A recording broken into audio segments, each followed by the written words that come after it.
Sastra tidak lahir dalam kekosongan, ia tumbuh bersama zaman, beriring dengan gelombang sejarah, terus bergulir. Tapi pertanyaannya, siapa yang berhak menentukan zamannya sastra?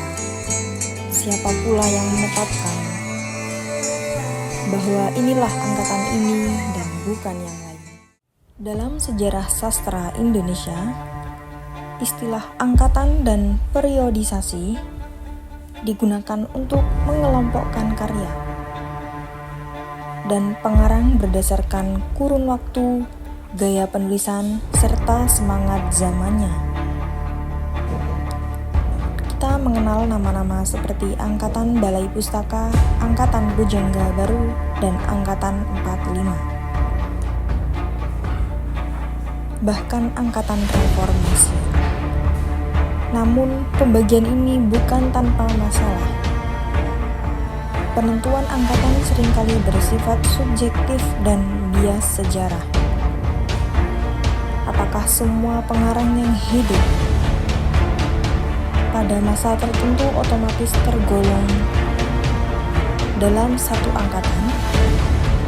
Apakah semua suara bisa terwakili oleh satu kelompok? Salah satu tokoh penting dalam penentuan angkatan sastra adalah H.B. Jassin, kritikus sastra yang dikenal sebagai Paus Sastra Indonesia.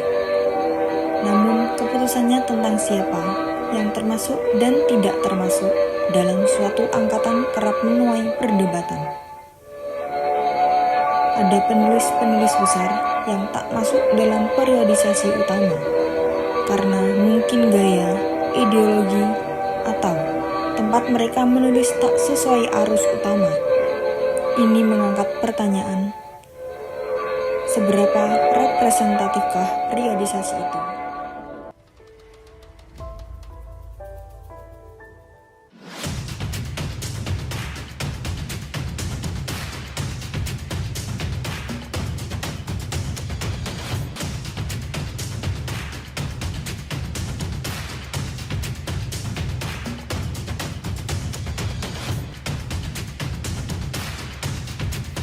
Khairil Anwar, pelopor penyair angkatan 45.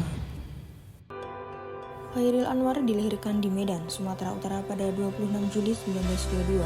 Kedua orang tua Khairil berasal dari Kabupaten 50 Kota, Sumatera Barat. Ayahnya bernama Theolus bin Haji Manan yang bekerja sebagai aptenar pada zaman Belanda dan menjadi Bupati Rengat pada zaman Republik tahun 1948. Ibunya bernama Saleha yang dipanggil sebagai Maleha. Khairil masih memiliki pertalian keluarga dengan Sultan Syahrir, Perdana Menteri pertama Indonesia. Khairil Anwar mulai mengenyam pendidikan di Hollands Inland School, sekolah dasar untuk orang-orang pribumi pada masa penjajahan Belanda. Khairil kemudian meneruskan pendidikannya di Merwitgerbridge Leger Onderwijs. Saat usianya mencapai 18 tahun, dia tidak lagi bersekolah. Khairil mengatakan bahwa sejak usia 15 tahun, dia telah bertekad menjadi seorang seniman.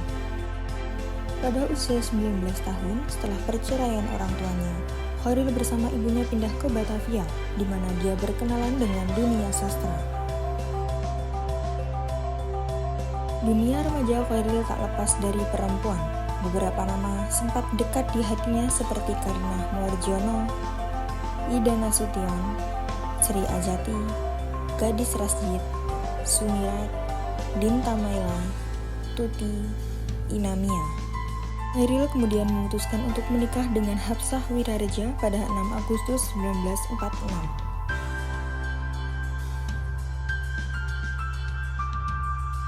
Mereka dikaruniai seorang putri bernama Evawani Alisa, tetapi bercerai pada akhir tahun 1948. Karya-karya Khairil Anwar.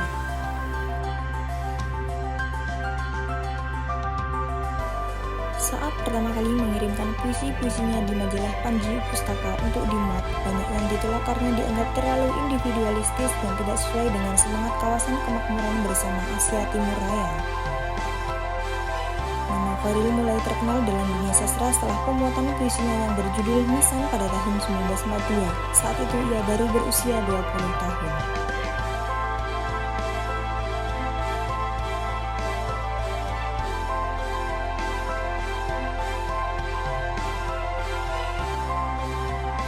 kumpulan puisi Deru Campur Debu.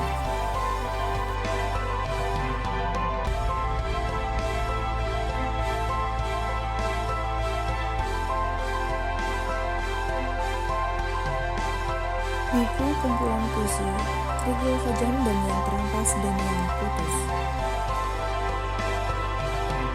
Buku kumpulan puisi Tiga Menguak Takdir.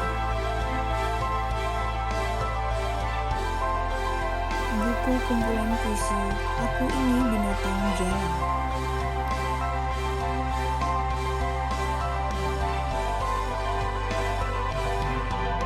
Buku kumpulan puisi Derai-Derai Cemara. Novel terjemahan Kena Gempor. Karya-karya Khairil juga diterjemahkan ke berbagai bahasa di dunia.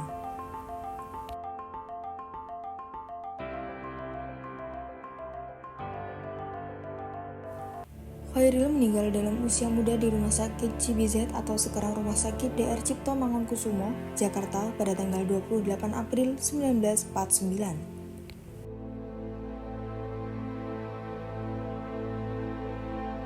Ia dimakamkan sehari kemudian di Taman Pemakaman Umum Karet Bifak, Jakarta.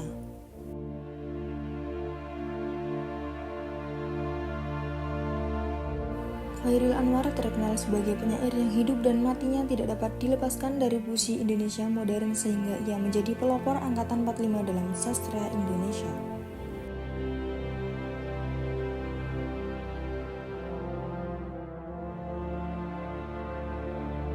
Apabila membaca sajak-sajak Chairil Anwar, selalu kita merasa terpesona dan tidak bosan-bosannya. Setiap kali kita membacanya, pikiran kita mengembara jauh dan selalu kita menemukan sesuatu yang baru atau sesuatu yang sebelumnya tidak kita lihat, atau kita lihat dengan mata yang lain dari sudut yang lain. Dalam karya Chairil Anwar terdapat keanekaragaman, suatu ciri yang khusus bagi suatu kepribadian yang sedang dalam pembentukan, yang menempuh kehidupan dengan penuh gairah. Chairil Anwar tetap merupakan tenaga yang hidup dan nyata dalam pembangunan Indonesia. Nantilah kalau aku sudah meninggal, mereka akan mengerti, mereka akan memujaku, mereka akan mematungkan diriku.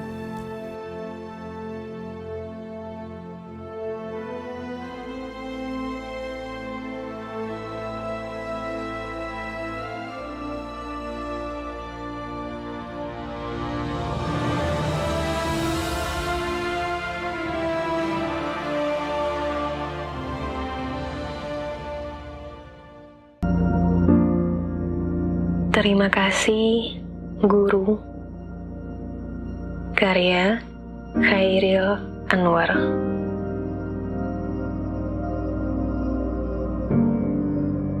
Terima kasih, Guru, untuk teladan yang telah kau berikan. Aku selalu mempertimbangkan semua yang kau ajarkan dan merefleksikan itu semua pada karakter pribadiku. Aku mau menjadi sepertimu, pintar, menarik, gemesin, positif, percaya diri, protektif. Aku mau menjadi sepertimu, berpengetahuan, pemahaman yang dalam, berpikir dengan hati dan juga kepala, memberikan kami yang terbaik, dengan sensitif dan penuh perhatian.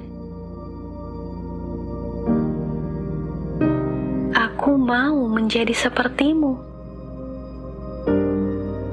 memberikan waktumu, energi, dan bakatmu untuk meyakinkan masa depan yang cerah pada kita semua. Terima kasih, Guru. Kau telah membimbing kami. Aku mau menjadi sepertimu.